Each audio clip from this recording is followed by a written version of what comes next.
got this now. Let me just share the screen really quick. Okay. So I did my project on Monet's garden and home. Let me see. There we go. Okay. So Monet's garden and home. So, oops. Okay, I skipped one. Sorry about that.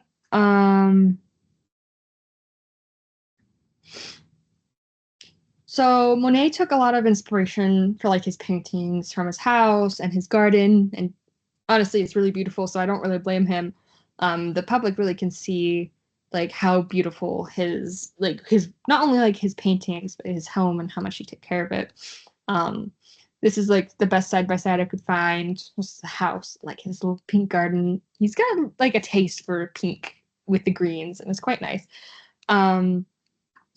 And so not only do they share like a lot of care, he was able to capture like a lot of vibrancy.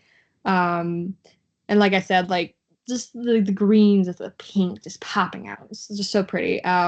His house really just reflects that of the outside as on the inside. So one of the ones that I liked was like he did a lot of like the bridge and the lilies, um, which I didn't know was a real place. I should have thought, these are famous paintings that I've seen, but I don't really consider them to be like based off of an actual place. It's just it's strange, but I'm happy about it. So this is the Green Bridge. His most well-known works are part of his Water Lily series. And it's still here today. It's still green, and it just feels unchanged. He's able to capture these hanging willow branches and the periwinkle flowers, and it's whimsical. It feels like fairy-like, but it's real. He didn't really have to make it up that it's fairy-like, and I can tell. I totally see people getting married here. His reflections in the water are so clear as in his paintings as it is in this picture here. His house,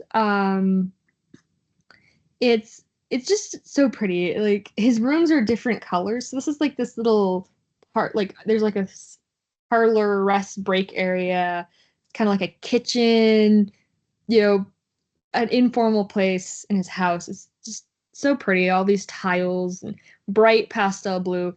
It reminds me of homemade frosting, like just homemade sugar frosting.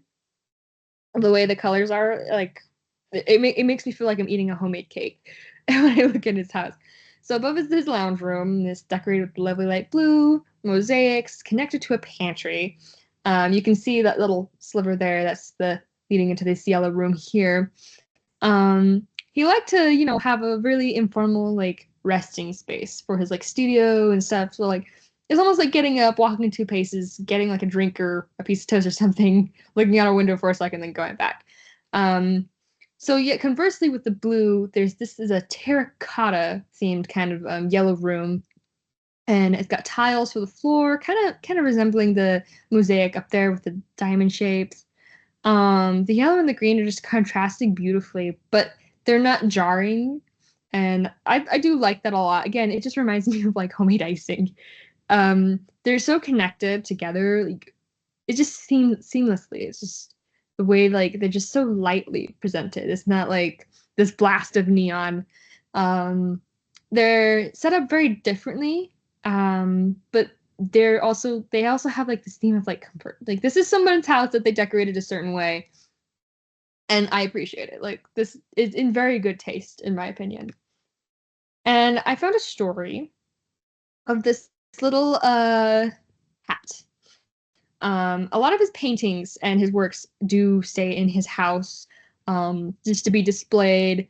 I believe that's him there in his little kitchen, his little dining room. Um, some of there's been a great effort to bring back the original items that sat in his house, such as this cat. It's a biscuitware cat, or the Japanese cat. And it would usually sit on a cushion in the dining room, just oh hey, look at this, with his guests, like look at this, like it was well known to be in this place. And so when he died in 1926, it was handed down to his son, And then when the son had died, no one knew what happened to the cat, or like some of his paintings and things in his works often vanished when like his son died. No one knows what happened to him. They were just dispersed. And then in 2011, it was revealed that the son had an illegitimate daughter. Crazy. The family tie is just, the lore is amazing. His illegitimate daughter, who was given several art gifts through Michael, his son, to her. And the cat was passed down. And she sold these off to different collectors. Um, and it was found to be sold at an auction. And this art dealer, Hideyuki Iwata, he bought the cat and donated it to Foundation Claude Monet. And I think he did this quite a lot. He found a lot of Monet's original works, and he would buy it and then donate it to this foundation. And super appreciative. He found this cat had been missing for almost 100 years, and it was found, and it was put back on its cushion in the dining room. So now the Japanese cat stays in his house, and it was said to be a gift from someone to Monet, and he loved this cat. So it's such a beautiful, like, it's such a simple little thing. It's not one of his works, but it definitely was like, it definitely belonged in his house. So it felt like the last puzzle piece being inserted when I found this. And here are my citations here that I used. Most of my information came from here.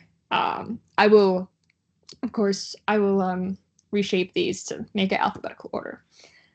Thank you.